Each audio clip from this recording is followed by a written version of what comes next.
Hello everyone, welcome back to my mini blog. এখন কিন্তু ভোরবেলা নয়, এটা হচ্ছে বিকেলবেলা। দুপুরে খেয়ে দিয়ে ঘুমিয়েছি আর ঘুম থেকে উঠে দেখছি বিকেলের আকাশটা ঠিক এরকম। এখন কদিন ধরে বিকেলের আকাশটা কিন্তু এরকমই থাকে, ওয়েদারটা কিন্তু দারুণ।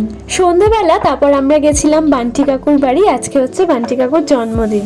আর এই যে কোলে একজনকে দেখতে পাচ্ছ, যার বার্থডে কিছুদিন আগেই গেল, সেও বসে পড়েছে কেক কাটতে। এই যে বার্থডে কেকও চলে এসছে, একটা নয় তিনটে কেক। না না, ছিটবে না, কাটো কাটো কাটো। Happy birthday to you, happy birthday to you. ভয় পাচ্ছিস?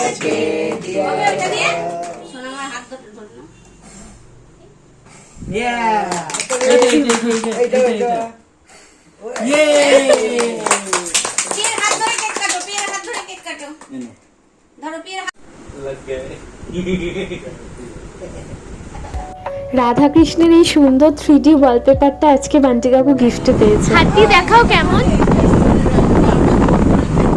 আজকে বার্থডে মেনুতে কিন্তু অনেক কিছু ছিল। টুম্পা কাকিমা অনেক কিছু রান্না করেছে। এই যে আমরা সবাই মিলে খেতে বসে পড়েছি।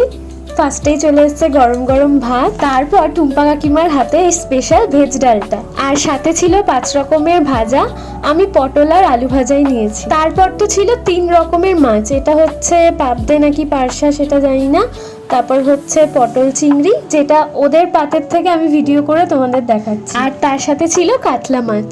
এই যে আমার জন্য চলে এসেছে চিকেনের এরকম লাল লাল ঝোল। আজকে প্রত্যেকটা রান্নাই দারুণ হয়েছে। পরে চাটনি পাঁপড়ও ছিল, সেটার আর ভিডিও করা হয়নি। এই ভিডিওটা হচ্ছে পরের দিনের সকালে। টাটা করো। ওর অফিস ট্যুরে যাওয়ার ছিল, তো আমি ওর সাথেই সকাল সকাল বেরিয়ে পড়েছিলাম। ভাবলাম মাদের সাথে দেখা করে আসি।